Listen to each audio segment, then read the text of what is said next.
प्रतिलेखन संख्या 9। Ready start. सभापति महोदय, ये शब्द मेरे नहीं हैं बल्कि राष्ट्रपिता के हैं। जो लोग आज सरकार में बैठे हुए हैं, क्या वे अपने दिल में सोचेंगे कि यह देशद्रोह शब्द बालकों को अंग्रेजी पढ़ाने के लिए राष्ट्रपिता का कहा हुआ है?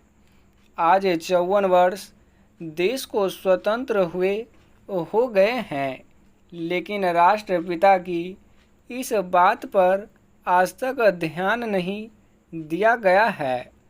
अंग्रेजी भाषा को पढ़ाना क्यों बंद नहीं किया गया और उसको दैनिक कार्यों में क्यों प्रयोग में लाया जाता है? मैं इस बात को कई बार इस सदन में कह चुका हूँ और मैंने इस विधान परिषद की नियमावली में 1 वर्ष पहले एक संशोधन भी रखा था, लेकिन मेरा दुर्भाग्य है कि वह संशोधन वर्ष भर से इस सदन में प्रस्तुत नहीं हो सका। मेरी अपनी राय है कि कम से कम दैनिक कार्यों के लिए यदि सरकार अंग्रेजी भाषा पर बंधन लगा दे तो बहुत अच्छा हो और जो यह अनुशासनहीनता है वह भी समाप्त हो जाए। सभापति महोदय, जैसा कि मेरे मित्र ने कहा, लड़कों के माता पिता अंग्रेजी का प्रयोग करते हैं और उनके शिक्षक भी उसका प्रयोग करते हैं।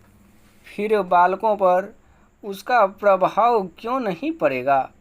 मैं उनसे सहमत हूँ कि बालकों में नकल करने की आदत होती है, जैसा वे अपने बड़ों को करते देखते हैं वैसा ही वे करते हैं।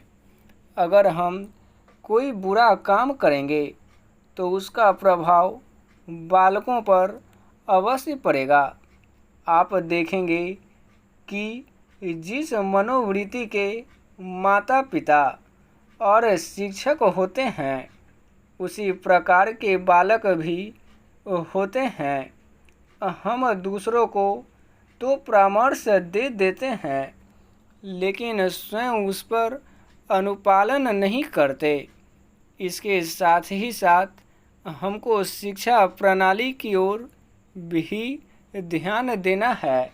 शिक्षा के जिन तरीकों को आजकल अपनाया जा रहा है वे वास्तव में लाभकारी नहीं हैं।